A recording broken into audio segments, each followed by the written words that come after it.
guys, and welcome back. Right now it is morning time here, just about 10:55, and it is raining. So if you hear soft pitter patter in the background, that is the rain that you're hearing. I can just hear it just so slightly, so maybe that'll be nice. I don't know.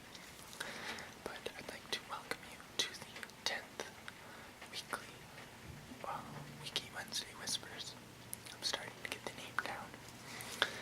And so that's, I don't know, I'm pretty excited about that I've been able to keep that going.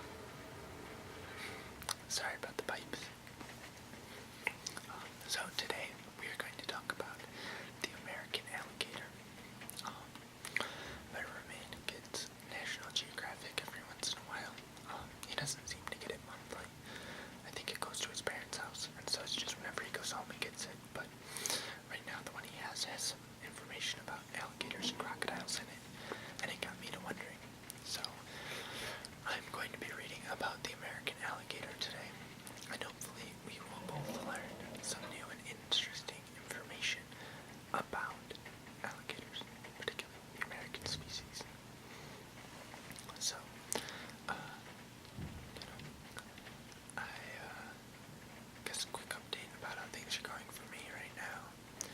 I'm at a tournament which I uploaded some video from, and I'm still recovering from that. My knee's still a little bit banged up, but I can walk around and everything fine. I just can't train or anything, so that's a little annoying, but it's not debilitating, so that's good. Otherwise, life is going pretty good. Senior year is getting pretty stressful, a lot of work, which is unfortunate, but there's not anything I can do about that. But I have only got about 1 more month left, so I'm pretty excited for that. And then hopefully this summer it'll be easier to make more videos. I guess depends on where I get a job, but whatever. Sorry about that. So let's get started. The American alligator, sometimes referred to colloquially as gator or common alligator, is a large crocodilian reptile endemic to the southeastern United States. It is one of 2 living species in the genus alligator within the family Alligatoridae. It is larger than the other existing alligator species, the Chinese alligator. Adult male American alligators measure 3.4 to 4.6 meters, or 11 to 15 feet in length, and can weigh 453 kilograms to 999 pounds. I would just like to say, if I haven't said this before, I am very in favor of the metric system. I think it makes a lot more sense.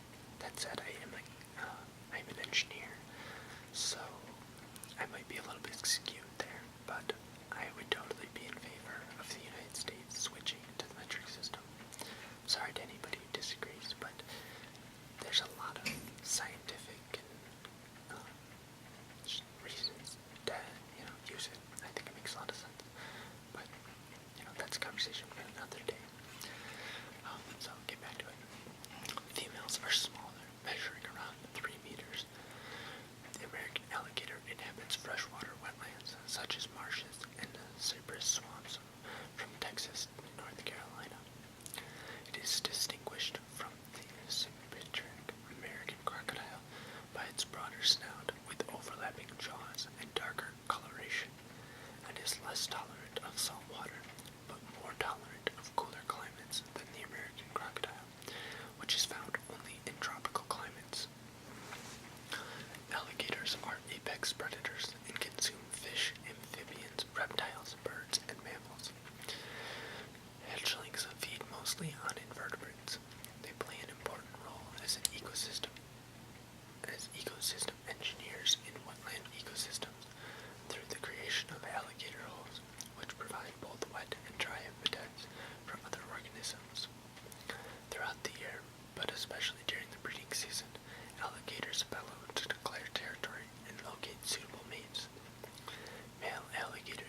Fossil alligatoroids have been found throughout Eurasia as land bridges across both the North Atlantic and the Bering Strait have connected North America to Eurasia during the Cretaceous, Paleogene, and Neogene periods. Alligators and caimans split in North America during the late Cretaceous and later reached South America by the Paleogene before the closure of the Isthmus of Panama during the Neogene period. The Chinese alligator likely descended from a lineage that crossed the Bering Land Bridge, also during the Neogene. The modern alligator is well represented in the fossil record of the Pleistocene. The alligator's full mitochondrial genome was sequenced in the 1990s, and it suggests the animal evolved at a rate similar to mammals and greater than birds and other cold-blooded vertebrates. That's the end of subsection 1. Subsection 2. Characteristics. Wild alligators range from long and slender to short and robust, possibly due to variation in factors such as growth rate, diet, and climate. Alligators have broad snouts, especially in captive individuals. When the jaws are closed, the edges of the upper jaws cover the lower teeth, which fit into the jaw's depressions. Like the spectacled caiman, this species has a bony nasal ridge, though it is less prominent. The teeth number from 74 to 80. Dorsally, adult alligators may be olive, brown, gray, or black in color, while the undersides are cream-colored. Some alligators are missing an inhibited gene for melanin, which makes them albino. These alligators are extremely rare and almost impossible to find in the wild. They could survive only in captivity, as they are very vulnerable to the sun and predators. That's the end of subsection 2. Excuse me. Subsection 3. Size. The American alligator is a fairly large species of crocodilian, with males reaching an average maximum size of 4.6 meters in length, weighing up to 453 kilograms, while females grow to a maximum of 3 meters. Occasionally, a large old male may measure longer. During the 19th and 20th centuries, larger males reaching to 5 to 6 meters have been reported. The largest reported size was a male killed in 1890 on Marsh Island, Louisiana, and reportedly measuring at 5.8 meters in length. But no voucher specimen was available since the alligator was left on a muddy bank after having been measured due to having been too massive to relocate. If the size of this animal were correct, it would have weighed around 1,000 kilograms. The largest alligator shot in Florida was 5.31 meters, as reported by the Everglades National Park. However, on average, American alligators do not reach such extreme sizes.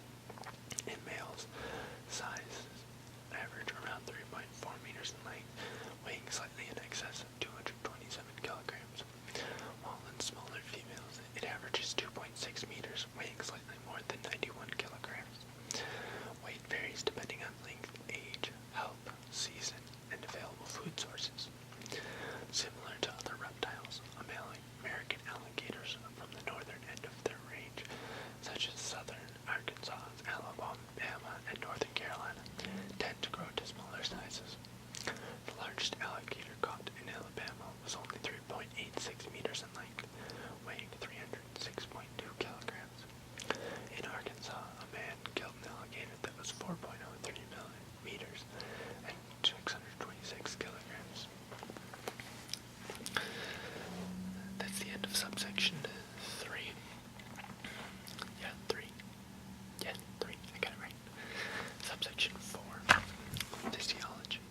crocodilians, and the same laboratory was able to measure a greater bite force in saltwater crocodiles. During respiration, airflow is unidirectional, looping through the lungs during inhalation and exhalation. At the end of subsection 4.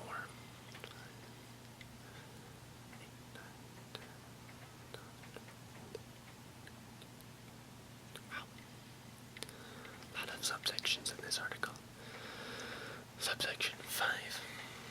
Distribution and habitat.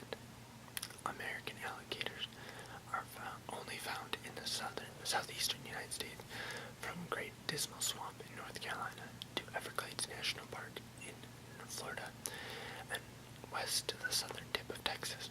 They are found in North Carolina, South Carolina, Georgia, Florida, Louisiana, Alabama, Mississippi, Arkansas, Texas, and Oklahoma. They inhabit swamps, streams, rivers, ponds, and lakes. Females and juveniles are also found in Carolina bays and other seasonal wetlands. While they prefer fresh water, alligators sometimes enter brackish water, but they are less tolerant of salt water than crocodiles, as the salt glands on their tongues do not function. One study of alligators in north-central Florida found that the males preferred open lake water during the spring, while females used both swampy and open water areas. During summer, males still preferred open water, while females stuck to the swamps to construct their nests and lay their eggs. Both sexes may den underneath the banks or clumps of trees during the winter. American alligators are less vulnerable to the cold than American crocodiles. Unlike the crocodile, which would immediately succumb to the cold and drown in water of 45 degrees Fahrenheit or 7.26 degrees Celsius, an alligator can survive in such temperatures for some time without any signs of discomfort. This adaptiveness is thought to be the reason why American alligators spread further north than the American crocodile. In fact, the American alligator is found farther from the equator and is more equipped to deal with the cooler conditions than any other crocodilian. When the water begins to freeze, alligators stick their snouts through the surface, which allows them to breathe above the ice. It's the end of subsection 5. Subsection 6. Ecology and behavior. Alligators modify wetland habitats, most dramatically in flat areas such as the Everglades, by constructing small ponds known as alligator holes. This behavior has qualified the American alligator to be considered a keystone species. Alligator holes retain water during the dry season and provide a refuge for aquatic organisms. Aquatic organisms that survive the dry season by seeking refuge in alligator holes are a source of future populations. The construction of nests along the periphery of alligator holes, as well as a buildup of soils during the excavation process, provide drier areas for other reptiles to nest and a place for plants that are not tolerant of inundation to colonize. Alligator holes are oases during the Everglades dry season, so are consequently important foraging sites for other organisms. In the limestone depressions of the cypress swamp, alligator holes tend to be large and deep, while those in marl prairies and rocky glades are usually small and shallow. Those in beet depressions of ridge and slope wetlands are more variable. Alligators play an important role in the restoration of the Everglades as biological indicators of restoration success. Alligators are highly sensitive to changes in the hydrology, salinity, and productivity of their ecosystem. All are factors that are expected to change with Everglades restoration. Alligators also may control the long-term vegetation dynamics in wetlands by reducing the population of small mammals, particularly nutria, which may otherwise overgraze marsh vegetation. In this way, the vital ecology service they provide may be important in reducing rates of coastal wetland losses in Louisiana. They may provide a protection service for water birds nesting on islands and freshwater wetlands.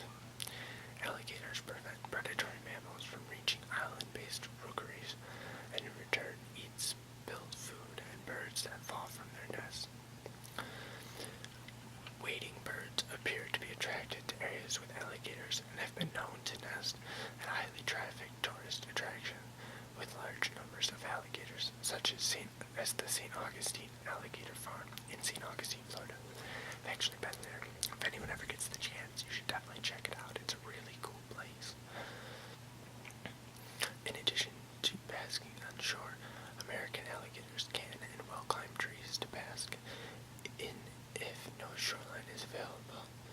However, this is not often seen as the alligators will retreat back into the water by jumping from their perch. That's really cool and kind of scary. Like, imagine an alligator in a tree above you. I do also apologize for anybody who heard. That was my roommate who came in and said hello. I'm gonna pause. Maybe not.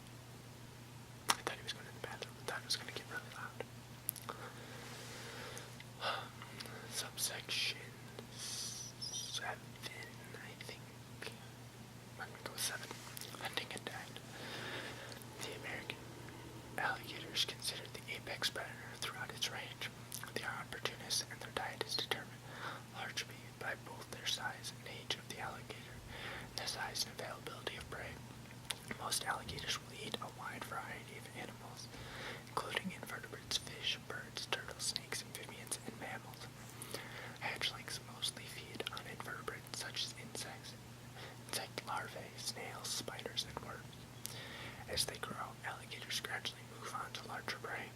Once an alligator reaches adulthood, any animal living in the water or coming to the water to drink is potential prey. Due to the size and power of the alligator, however, most animals captured by alligators are considerably smaller than the alligator itself. Stomach contents show among native mammals, muskrats and raccoons are some of the most commonly eaten species. In Louisiana, where introduced nutria are common, they are perhaps the most regular prey for an adult alligator, although only large adult alligators commonly eat this species. Other animals may occasionally be eaten, even large deer or feral wild boars, but these are not normally part of the diet. Occasionally, domestic animals, including dogs and cats, are taken as available, but are secondary to wild and feral prey. Water birds such as herons, egrets, storks, and waterfowl are taken when possible. Occasionally, unwary adult birds are grabbed and eaten by alligators, but most predation on birds occurs on unsteady fledgling birds in late summer as they attempt to make their first flights near the water's edge. Other prey include snakes, lizards, and various invertebrates are eaten occasionally by adults. Fish and other aquatic prey taken at the water's edge form a major part of the alligator's diet and may be eaten any time of day or night. Adult alligators also spend considerable time hunting on land, up to 50 meters from water, ambushing terrestrial animals on trail sides and road shoulders, usually grabbing them and pulling the prey into the water, the preferred method of predation of larger crocodiles. The teeth of the alligator are designed to grip prey, but cannot rip or chew flesh like teeth of some other predators, such as gannets or felids. The alligator is capable of biting through a turtle's shell or moderately sized mammal bone.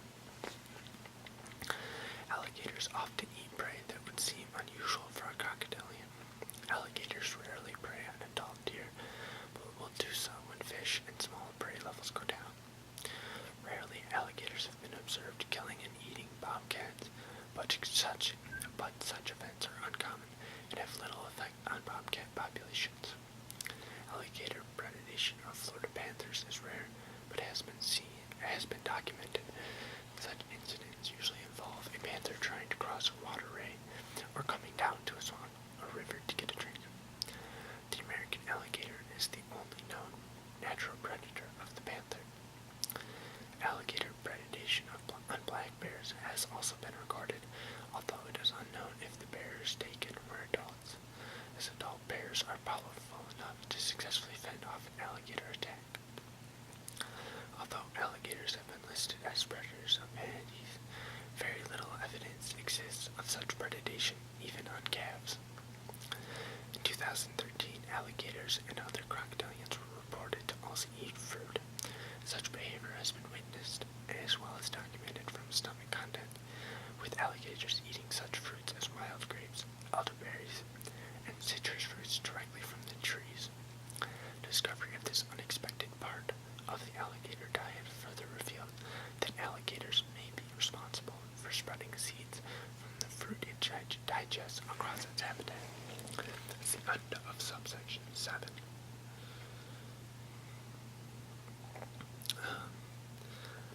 subsection 8 and then let's stop because some of the later sections I don't think are quite as relaxing, I guess. I don't know.